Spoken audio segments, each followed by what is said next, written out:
Hello, magandang gabi sa inyo lahat, lalo na sa ating mga subscriber, sa ating mga viewers, at sa ating silent viewer. So maraming salamat sa inyong walang sawang suporta.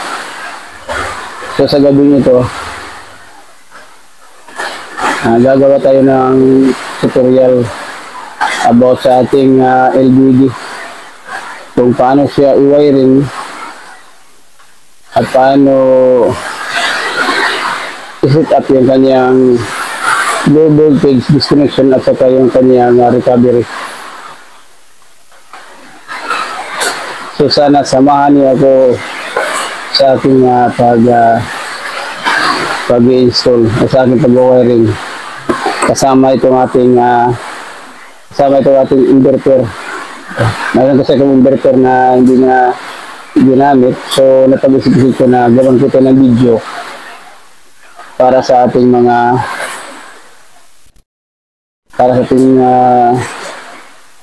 tagapanood, lalo na sa gustong mag-set up ng kanilang solar. Sa mga baguhan, sa hindi pa alam kung paano i-wiring itong ating LBD, paano lagyan yung ating inverter ng LBD, kasi importante ito sa ating solar setup, itong LBD, kasi ito yung nagpo-protect ng ating battery para hindi ma-drain yung karga ng ating battery. So samahan niyo ako, let's go.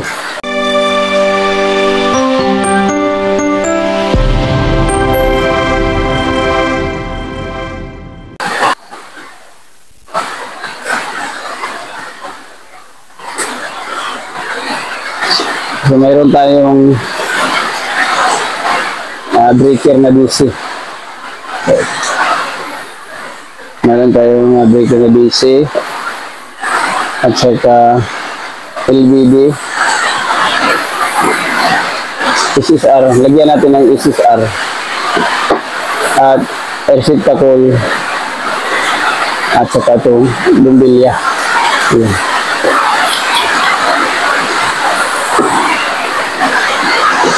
At meron tayong plug para sa ating inverter. So dito natin ito kakabit. Dito. Ayan. Kakabit na siya. So magsisimula na tayo sa pag-wiring. Una mga ating gagawin, kailangan supplyan natin yung ating LBD.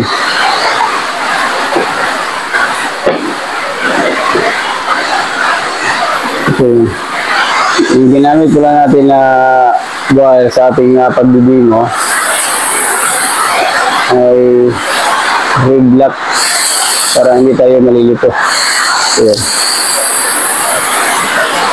Gamit tayo ng maliit na flex screw. So dito sa ating LBD, ayan, nakita ba? So mayroon ditong positive. Nakita dito sa back, likuran. Kita mo dito. Meron siyang sign na positive at negative.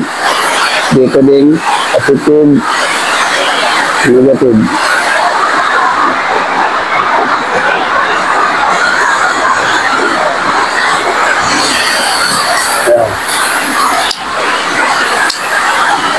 So dito sa ating LBD, meron ditong input at saka output. Kung anong voltahe na pumapasok dito, ganon din dito sa ating output. Kung 12 volts sa output, 12 volts din. So lagyan natin ng wire.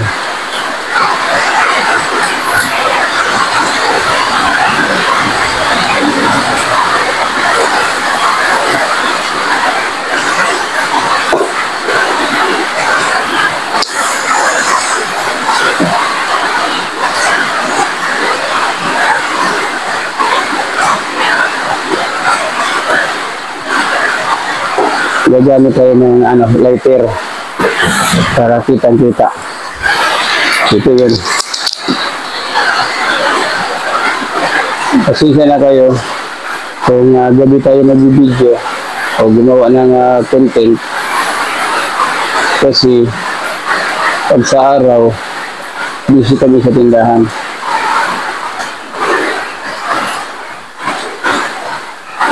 Wala kasi kaming katulong sa aming pagtitinda, so lahat ng ginagawa sa tindahan ay ginagawa ko.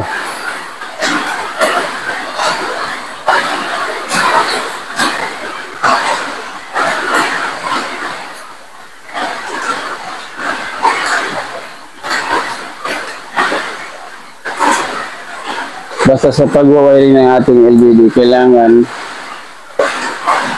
ang lang ninyo, ang babantayan dito yung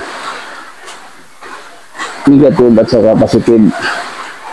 Kailangan kung ano nakalagay dito sa ating LED na sign ay kailangan sundin nyo dahil masisira yung ating LED. So nalagyan na natin ng wire para sa supply. So kakabit natin dito sa ating breaker. Ito yung ating breaker. Ayan. So may kinabit na tayo galing sa ating battery. Bali sa kaliwa yung ating positive. Ayan. Kaliwa. Kita ba? Ayan. So ito yung ating positive.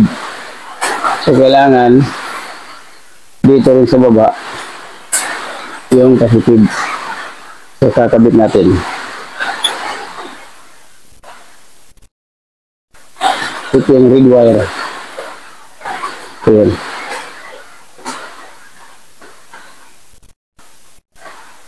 Bakit natin sa panghigitan. Pasensya na kayo. Medyo maingay dahil malakas ang ulan dito sa amin.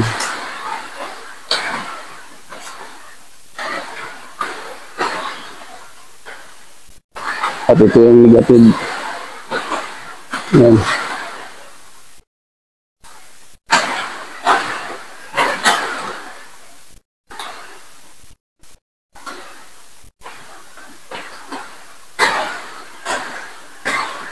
At yung pag-wiring pala natin sa ating LED ay step by step para maintindihan ang ating mga nagsisimula pa lang sa pag-set up ng solar. So meron na siyang supply. Yan. So papaganahin na natin para itis natin yung kanyang output. So yan na siya. Gumagana na siya.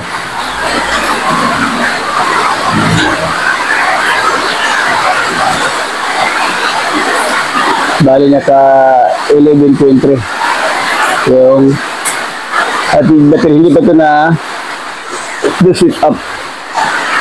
So ititis muna natin yung kanyang output gamit yung ating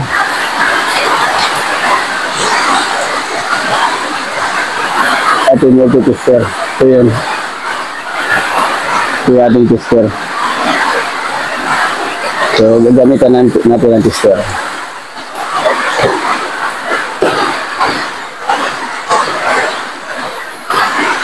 Yan siya. Nakikita niyo ba? Ayan. Isisit muna natin sa DC.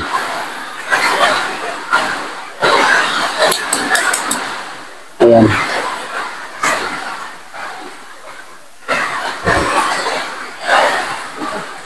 Titis natin kung mayroon na bang kuryente yung kanyang output.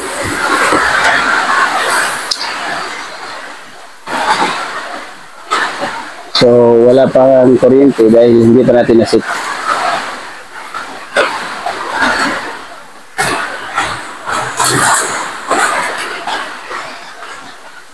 So, gagawin natin, ituloy natin yung kanyang pag-wiring.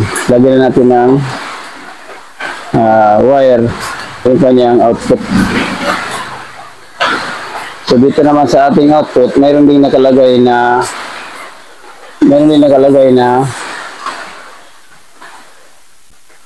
sign na positive at saka negative. Dito rin makikita rin sa likuran.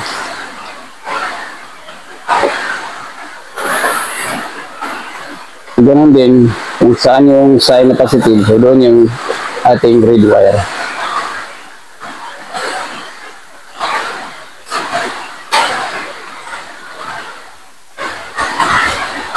Ito.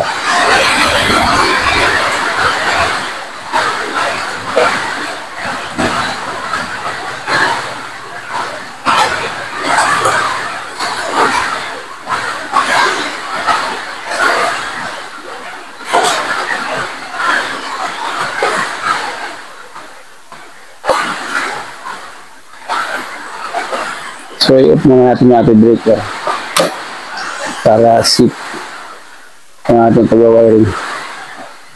Ito yung kanyang negative.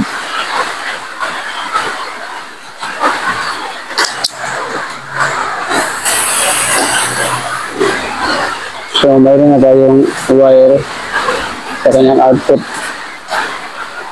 So, itong ating wire sa output, dito natin ikakabit sa ating SSR. So, dito pala sa ating SSR,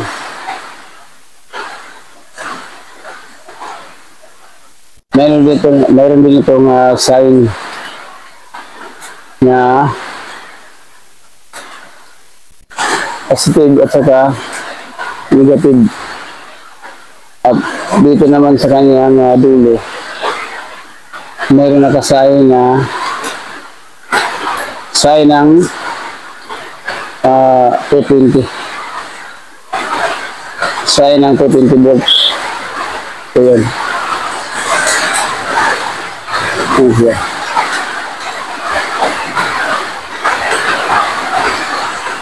So, dito pala sa ating wire,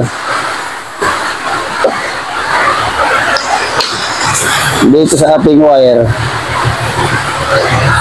dito sa ating bulb, bali naka-plug lang yung ating wire. So, yan. Ayan siya. Bali naka-plug yan sa ating output. So, medyo hindi makita pa ano natin. Adjust natin. So, yan.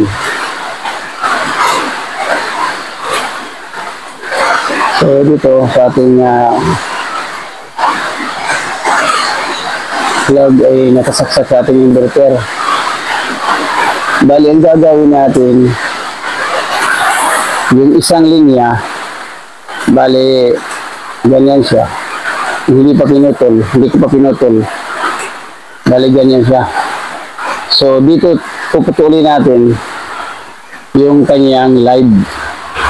At yung kanyang live, dito natin ikakabit sa ating SSR. Yan. Yan sa ating SSR. Bali, ganyan. Ganyan siya.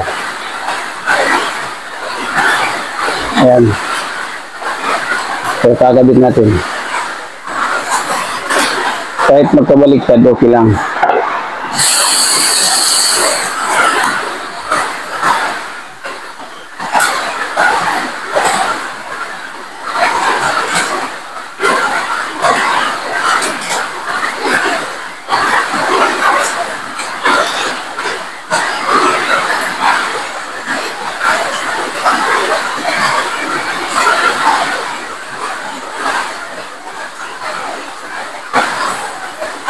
Ayan siya.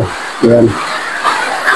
So, yung isa naman, kung pinutol natin, dito, lalagay.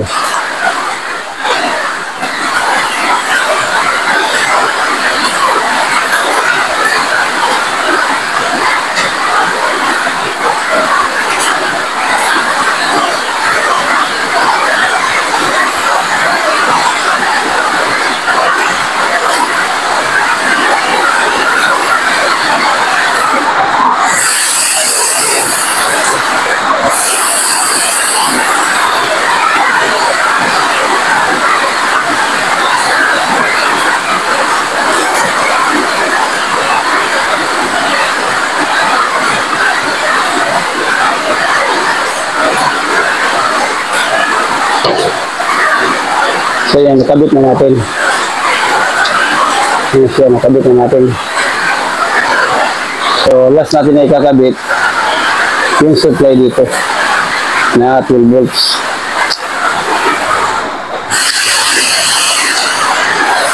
Ito yung nanggagaling sa output ng ating LVD. So,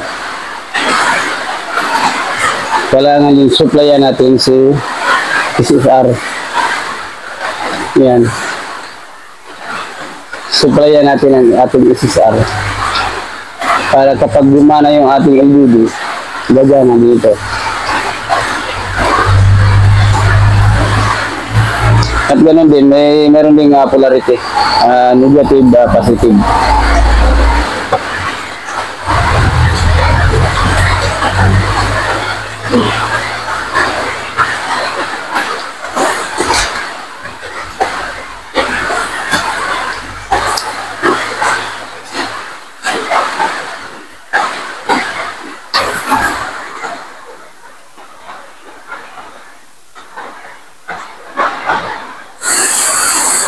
Yung ginawa kong tutorial ay para lang ito sa mga baguhan, sa mga nag-uumpisa pa lamang mag-solar setup.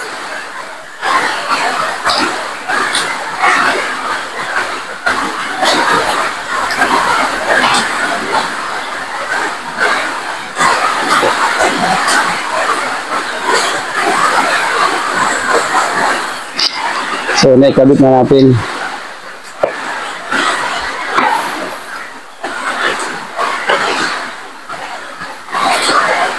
So, mayroon na tayong breaker. Yan, breaker. At mayroon na tayong linya sa ating LVD. So, yun. Alagyan natin. Ito yung wire natin galing sa ating breaker. At ikinabit natin sa ating input sa ating LVD. Yan. At yung kanyang output na wire, ikinabit natin sa ating input ng ating SSR. At ito yung kanyang out. So yun. Patungo sa ating bulb. So ngayon, papaganahin na natin.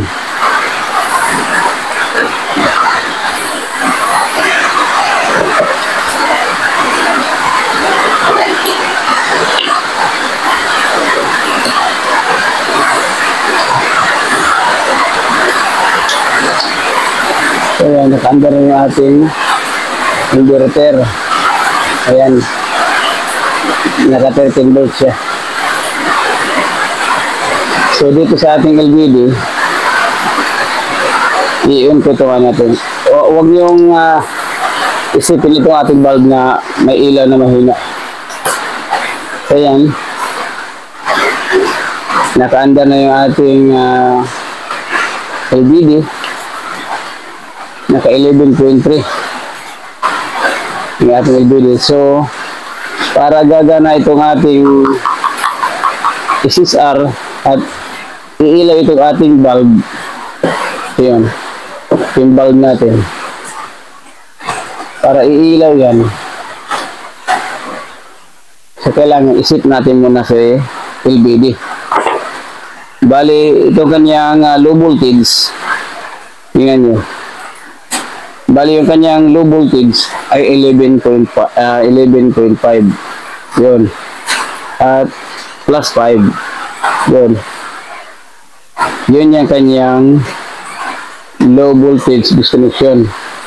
At sa kanyang recovery, isisit natin. Mayroon tayong, kita ba? Mayroon tayong dalawang button, plus at saka minus. So dito sa ating first button, kailangan natin i-push para mag-blink siya at saka tayo mag-a-adjust. So tingnan nyo. So ayun na, nakabling na siya. I-adjust natin yung kanyang recovery. Para pagdating ng kanyang recovery na 12.5, so mag-iilaw yung ating bulb. Ayan. Ano lang. Ayan siya. Umiilaw na.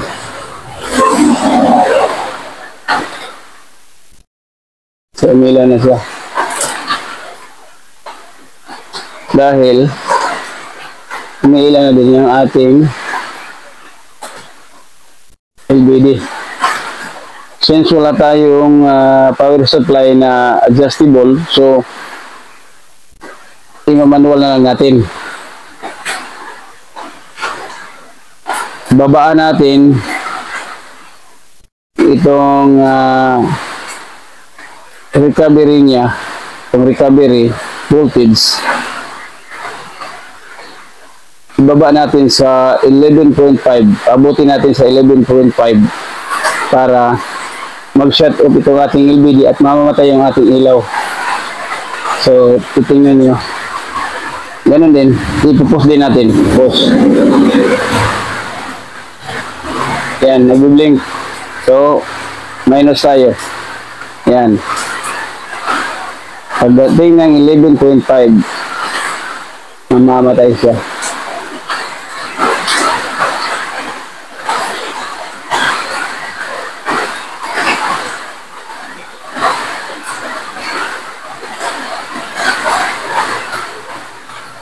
Yan.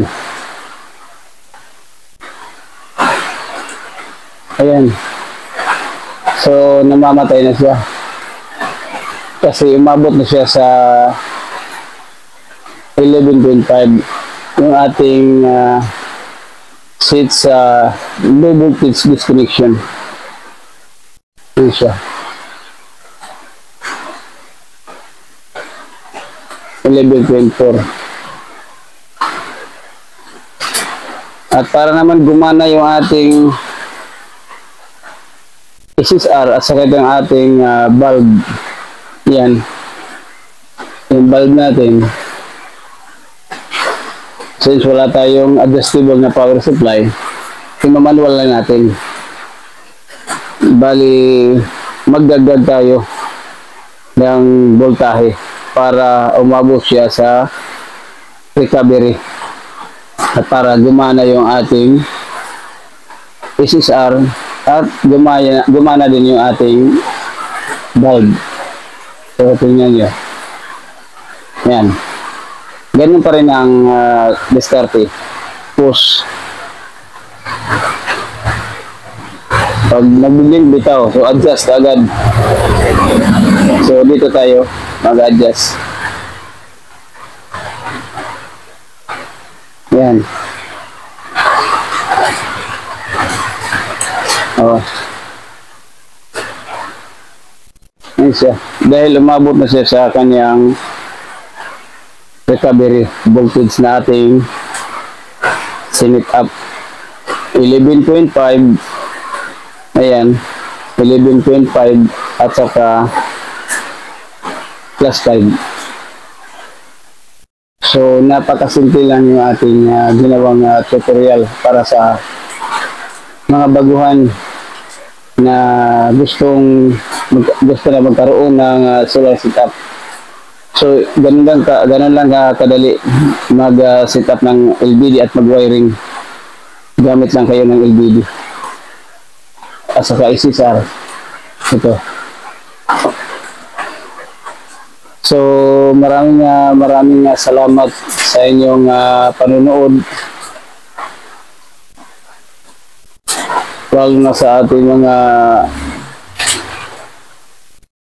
viewers, sa ating silent viewers, sa ating mga subscribers na walang sawang sumusuporta sa ating channel. Maraming salamat po sa inyong lahat. So, hindi na natin pahabain yung ating video. So, uulitin ko, maraming salamat sa inyong pagsama kayong gabi sa ating ginawang tutorial. At saka sa hindi pa nakapag-subscribe, please subscribe my YouTube channel at i-like niya rin yung ating video at comment below dahil babalikan ko yung mga bahay niyo. Maraming salamat. God bless and more power.